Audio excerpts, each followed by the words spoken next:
बिस्मिल्लाहिर्रहमानिर्रहीम। अस्सलाम वालेकुम रहमतुल्लाहि बरकातहू। अल्लाह की रहमतें और बरकतें नाजिल हों हम सब पर। अरफात मक्के से बाहर एक मैदान है। ये बहुत बरकत वाली और पाक जगह है। अल्लाह ताला ने इस जगह की कसम भी खाई है। हज़रत आदम और हव्वा जन्नत से ज़मीन पर भेजे जाने के 200 साल के बाद इस मुकाम पर दोबारा मिले। मैदान अरफात में ही हज़रत आदम और हव्वा दोनों ने जन्नत में अपनी गलती पर पशेमानी का इजहार करते हुए अल्लाह ताला से तौबा की। अल्लाह तबारक व ताला ने इन्हें माफ़ फरमा दिया। दौरान हज मुसलमान ज़िल हज की 9वीं रोज़ इस पछतावे और अल्लाह से तौबा की सुन्नत को हर साल दोहराते हुए लाखों मुसलमान हज के मौके पर मैदान अरफात में जमा होकर दिन भर क़याम करके अल्लाह के हुजूर तौबा व इबादत करते हैं। हज करने के दौरान यहाँ वक़ूफ़ करना ज़रूरी है। अरफात के मैदान में ना जाएं तो हज कबूल नहीं होता। जबल रहमत, जो कि आम तौर पर जबल अरफात के नाम से मशहूर है, मक्का मुकर्रमा के मशरिक़ में वाक़या गिरिनाइट की एक छोटी सी पहाड़ी है।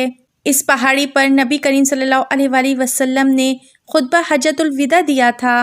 मुकाम अरफा या अरफात मक्का मुकर्रमा के जुनूबी मशरिक़ में जबल रहमत के दामन में वाक़या है, जहाँ वक़ूफ़ अरफात जैसा हज का बुनियादी रुकन अदा किया जाता है। ये मैदान मक्के से तकरीबन 16 किलोमीटर के फासले पर है। मैदान अरफात साल के 354 दिन गैर आबाद रहता है और सिर्फ एक दिन 8 से 10 घंटों के लिए 9 ज़िल हज एक अज़ीमुश्शान शहर बन जाता है। ये 9 ज़िल हज की सुबह आबाद होता है और गुरूब आफ्ताब के साथ ही इसकी तमाम आबादी रुखसत हो जाती है और हुज्जाज एक रात के लिए मुज़दलिफ़ा में क़याम करते हैं। दौरे जाहिलियत में कुरैश ने हरम से मुताल्लिक़ दिगर बिद्दात के अलावा मनासिक हज से वक़ूफ़ अरफात को भी खारिज कर दिया था। क़ब्ल अज़ इस्लाम दिगर लोग तो अरफात तक जाते थे, लेकिन कुरैश मुज़दलिफ़ा से आगे नहीं बढ़ते थे और कहते थे कि हम अहले हरम हैं, इसलिए हरम की हुदूद से बाहर नहीं निकलेंगे। लेकिन नबी करीम सल्लल्लाहु अलैहि वसल्लम हज्जतुल विदा के मौके पर इरशाद खुदावंदी के तहत आम लोगों के साथ खुद भी अरफात गए। जबल रहमत भी यहीं पर है।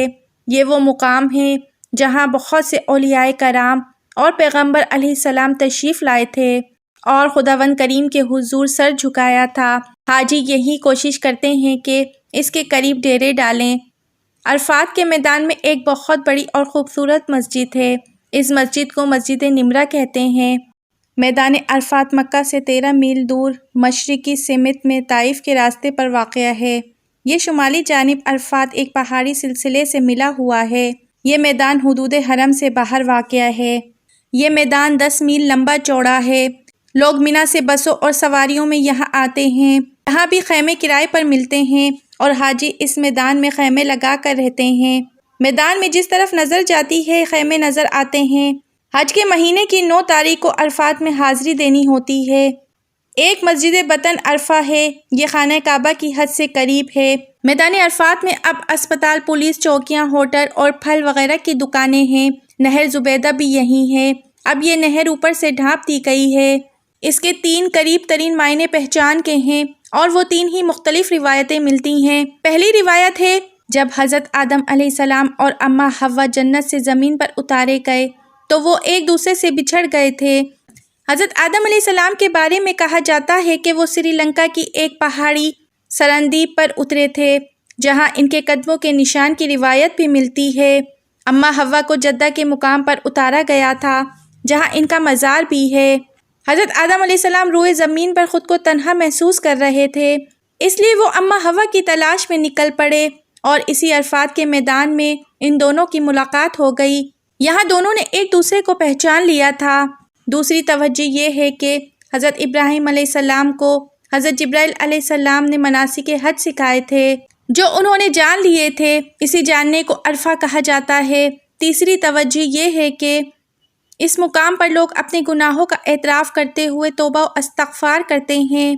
रोज़े महशर यही हशर बर्पा होगा और दुनिया के तमाम लोग अल्लाह को पहचान लेंगे। इस मैदान का जिक्र कुरान करीम में इरशाद बारी ताला है, जब तुम अरफात से लौटो तो मशर हराम के पास ज़िक्र इलाही करो।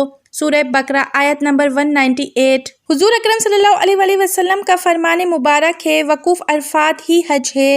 یہاں مسلمانوں کو 3 خوشخبریاں سنائی گئیں: تکمیل دین، تکمیل قرآن اور اللہ تعالیٰ کا دین اسلام پسند کرنا۔ ان خوشخبریوں سے پہلے ہی مسلمان درجہ ذیل وجوہ کی بنا پر سرشار تھے۔ صحابہ کا حضور اکرم صلی اللہ علیہ وآلہ وسلم کے ساتھ حج کرنا، جمعے کے دن حج ہونا اور عرفات کا میدان ہونا۔ اسی میدان میں ایک مشہور تاریخی پہاڑ جبل رحمت ہے، جہاں سرکار دو عالم صلی اللہ علیہ وآلہ وسلم نے وہ تاریخی خطبہ ارشاد فرمایا تھا، جسے سن کر صحابہ کو اندازہ ہو رہا تھا کہ شاید یہ آپ صلی اللہ علیہ وآلہ وسلم کا آخری خطبہ ہو۔ آپ صلی اللہ علیہ وآلہ وسلم بار بار ارشاد فرما رہے تھے، مجھ سے مناسک حج سیکھ لو، شاید اس حج کے بعد میں کوئی اور حج نہ کر سکوں۔ ایک حدیث مبارک میں آیا ہے کہ حضور اکرم صلی اللہ علیہ وآلہ وسلم نے عرفے کی شام کو میدان عرفات میں امت کی مغفرت کی دعا مانگی اور بڑی گریہ و گزاری کی، جس کے جواب میں رحمت الہی جوش میں آئی اور ارشاد ہوا، میں نے تمہاری دعا قبول کر لی اور جو گناہ بندوں نے میرے کیے ہیں وہ معاف کر دیے، البتہ جو ظلم ایک نے دوسرے پر کیے ہیں ان کا بدلہ لیا جائے گا۔ عرفے کا ایک معنی عطیہ بھی ہے۔ اللہ پاک اس دن حاجیوں کو مغفرت کا تحفہ دیتا ہے، اس لیے اسے عرفہ کہتے ہیں۔ تمام حجاج وہاں پہنچ کر اپنے گناہوں کا اقرار و اعتراف کرتے ہیں، اس لیے یہ عرفہ کہلاتا ہے۔ یہاں کا وقوف حج کا رکن اعظم ہے۔ مسجد نمرہ میں نبی کریم صلی اللہ علیہ وآلہ وسلم نے عرفے کے دن ظہر اور عصر کی نمازیں ملا کر پڑھی تھیں۔ اس وقت یہ جگہ بھی ایک چٹیل میدان تھی۔ مسجد نمرہ کے مزید 2 نام ہیں، ایک مسجد عرفہ اور مسجد ابراہیم۔ بے شمار اولیاء کرام علیہ الصلوۃ والسلام اور اللہ کے 2 نبی حضرت سیدنا خضر اور حضرت سیدنا الیاس علیہ السلام بھی بروز عرفہ میدان عرفات میں تشریف فرما ہوتے ہیں۔ حضرت سیدنا امام جعفر صادق رحمۃ اللہ علیہ سے مروی ہے کہ کچھ گناہ ایسے ہوتے ہیں جن کا کفارہ وقوف عرفہ ہی ہے۔ 9 ذی الحجہ کو دوپہر ڈھلنے یعنی نماز ظہر کا وقت شروع ہونے سے لے کر 10ویں کی صبح صادق کے درمیان جو کوئی احرام کے ساتھ ایک لمحے کے لیے بھی عرفات پاک میں داخل ہو گیا وہ حاجی ہو گیا۔ حضور اکرم صلی اللہ علیہ وآلہ وسلم نے اپنے اس تاریخی خطبے میں مسلمانوں کو صرف اتحاد کے لیے نہیں بلایا، مثلاً خون بہانا، مال و غصب کرنا، جاہلیت کے عادت کو اپنانا، سود کھانا، نصب و فخر کرنا، عورتوں پر مظالم اور ان کے حقوق کو پامال کرنا وغیرہ کے بارے میں پرلطیف و وصیت کی تھی۔ حضور اکرم صلی اللہ علیہ وآلہ وسلم کی سنت کی پیروی کرو گے تو کبھی راستے سے نہیں بھٹکو گے۔ ہر مسلمان دوسرے مسلمان کا بھائی ہے، تمام مومن آپس میں بھائی بھائی ہیں۔ اے لوگو، تمہارا رب ایک ہے، تم سب آدم علیہ السلام کی اولاد ہو اور آدم علیہ السلام مٹی سے بنے تھے، یقیناً تم میں بہتر وہ شخص ہے جو اللہ سے زیادہ ڈرتا ہو۔ ناظرین، امید کرتی ہوں کہ میری آج کی ویڈیو آپ کو ضرور انفارمیٹیو لگی ہوگی۔ اگر میری ویڈیو اچھی لگتی ہے میرے چینل کو سبسکرائب کیجئے، لائک شیئر کیجئے اور پیارا سا کمنٹ ضرور دیجئے۔ زندگی رہی تو پھر ملیں گے کسی معلوماتی ویڈیو کے ساتھ۔ اللہ حافظ۔